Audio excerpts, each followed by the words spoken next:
Harut اور ماروت کون تھے؟ بابل کا کنواں کہاں ہے؟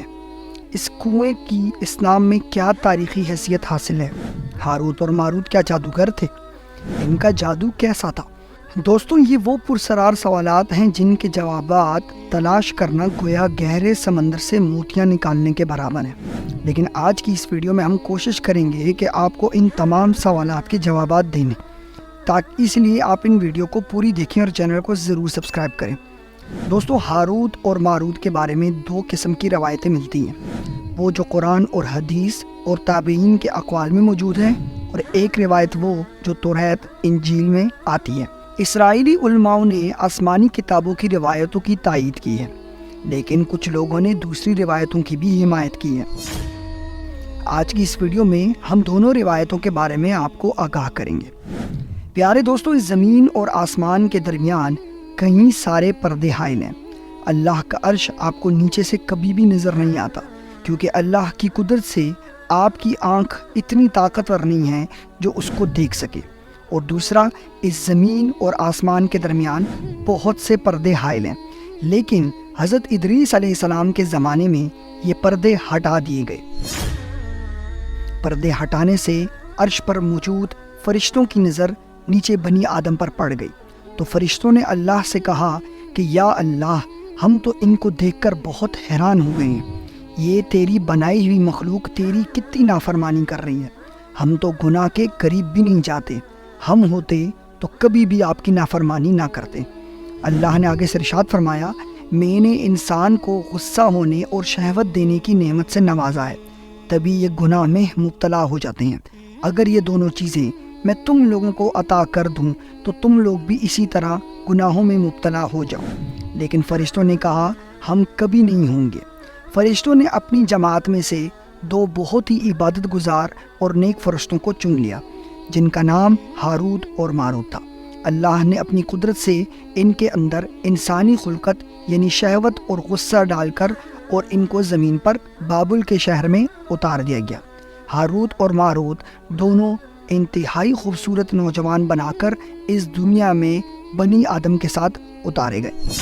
کچھ ٹائم بعد دونوں کو قاضی کے کام پر مقرر کر دیا گیا، جہاں وہ بطور جج کے فرائض انجام دیتے تھے اور لوگوں کے مسئلوں کے فیصلے کیا کرتے تھے۔ ایک دن ان کے دربار میں ایک بہت خوبصورت نوجوان عورت حاضر ہوئی اور ان نے شکایت لگائی کہ میرا شوہر مجھے بہت مارتا ہے۔ ہاروت اور ماروت فیصلہ سنانے سے پہلے ہی اس عورت کے حسن میں مبتلا ہو گئے۔ ہاروت اور ماروت دونوں نے اس عورت سے زنا کی خواہش کی۔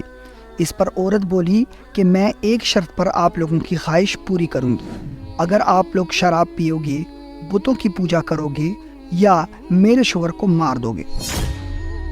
ہاروت اور ماروت نے شراب کو چھوٹا موٹا گناہ سمجھ کر شراب نوشی شروع کر دی۔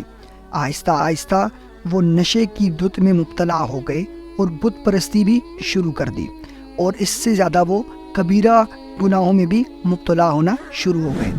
دوستو، آپ کو یہ بتاتے چلیں کہ ہاروت اور ماروت کے پاس آسمان پر جانے کا عمل تھا۔ وہ آسمانوں کی سیر کیا کرتے تھے اور وہ جب چاہتے تھے زمین سے آسمان پر سفر کر سکتے تھے۔ اس عورت نے یہ عمل بھی ان سے سیکھ لیا اور آسمان پر جانے کی خواہش کر دی۔ ایک دن وہ عورت جب آسمان پر گئی تو اللہ کی قدرت سے اس کو ستارے میں مسخ کر دیا گیا۔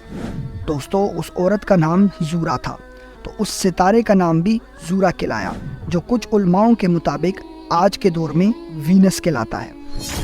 یہ عمل ہونے کے بعد ہاروت اور ماروت کو اسم اعظم بھول گیا، جس اسم اعظم کی وجہ سے وہ آسمان پر جایا کرتے تھے، اور اللہ نے انہیں زمین پر ٹھہرانے کا ہی فیصلہ کر لیا، اور اللہ کی قدرت سے ان کو بابل کے کنویں میں الٹا لٹکا دیا گیا۔ اب اسرائیلی روایتوں کے مطابق وہ ابھی تک بابل کے کنویں میں الٹے لٹکے ہوئے ہیں، اور وہ تا قیامت وہیں قید رہیں گے۔ بہت سے مسلمان مفسرین نے اس کو ایک غلط کہانی قرار دیا گیا ہے، اور وہ لکھتے ہیں کہ یہ جھوٹ ہے، نہ ہی ایسا کوئی کنواں ہے اور نہ ہی ہاروت ماروت کو کوئی سزا دی گئی ہے۔ اب دوسری روایت کو دیکھتے ہیں، جس کے مطابق زمانے قدیم سے جب بابل شہر ایک انتہائی کلچرڈ شہر تھا، تو لوگ اس شہر کے اندر بہت دور دور سے اس کی ثقافت دیکھنے آتے تھے۔ یہاں کے لوگ بھی بت پرست تھے اور یہ لوگ اپنی قسمتوں کو ان سے منسوب کرتے تھے۔ دور دراز سے لوگوں کے آنے کی ایک وجہ یہ بھی تھی کہ یہ لوگ قسمتوں کا حال جانتے تھے۔ یہ لوگ علم فقریہ اور علم نجوم میں بہت ماہر تھے۔ یہ لوگ اور جادو اور کالے علم کو بہت اہمیت دیتے تھے اور اسی معاشرے میں بہت فسادی پھیلایا کرتے تھے۔ دوستوں، یہ جادو اور کالے علموں میں اتنا آگے بڑھ گئے تھے کہ اپنی قسمت تک جان لیتے تھے۔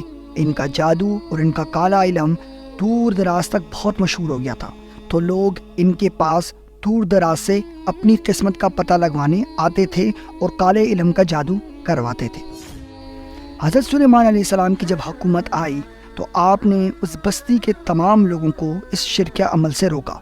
آپ نے بتایا کہ جادو، کالا علم اور یہ قسمتوں کا معلوم کرنا یہ سب شرکیہ عمل ہے اور یہ اللہ تعالیٰ معاف کبھی بھی نہیں کرتا۔ حضرت سلیمان علیہ السلام چاہتے تھے کہ ان سب فساد کا جڑ سے خاتمہ کیا جائے، تو انہوں نے اس وقت کی تمام بڑی جادوئی اور کالے علم کی کتابوں کو جمع کیا اور اپنی عظیم کرسی کے نیچے دفن کرا دیا۔ جب حضرت سلیمان علیہ السلام کی وفات ہو گئی تو کچھ شرپسند لوگوں نے ان کی کرسی کے نیچے کھدائی شروع کی اور وہ کتابیں ڈھونڈنا شروع کر ڈالیں جو ان کو بآسانی مل گئیں۔ وہ کتابیں لیتے ہی انہوں نے یہ باتیں بنانا شروع کر دیں کہ حضرت سلیمان کوئی پیغمبر نہیں تھے۔ انہوں نے یہ بات ساری حکومت ان کتابوں کے ذریعے کی۔ انہوں نے مزید بستی والوں کو بتایا کہ آپ کو کالا جادو کر کے یرغمال بنایا گیا ہے اور تخت پر حضرت سلیمان بیٹھے رہے اور آپ پر حکومت کرتے رہے۔ یہ جنات کو قابو کرتے تھے کیونکہ ان کے پاس جادو تھا۔ اگر یہ ہوا میں بھی اڑ رہے تھے تو یہ اپنی جادوئی طاقتوں سے ہوا میں اڑا کرتے تھے، اور وہی جادوئی طاقتیں جو ساری کی ساری ان کتابوں میں موجود ہیں۔ اور وہ کوئی اللہ کے بندے نہیں تھے، نہ ہی ان کے پاس کوئی معجزے تھے۔ بنی اسرائیل کی قوم ان شرپسندوں کی باتوں میں بہت آسانی سے آ گئی اور انہیں بھی یقین ہونے لگا کہ واقعی حضرت سلیمان علیہ السلام کوئی پیغمبر نہیں تھے، بلکہ کالا جادو اور علم کے زور کے اوپر لوگوں پر حکومت کرتے تھے۔ جبکہ اللہ نے قرآن میں سورہ بقرہ میں اس بات کی سختی سے نفی کی ہے اور فرمایا ہے، اور انہوں نے اس چیز کی پیروی کی جو سلیمان بادشاہت کے وقت پڑھتے تھے، اور سلیمان علیہ السلام نے کوئی کفر نہیں کیا، کفر شیطانوں نے کیا ہے۔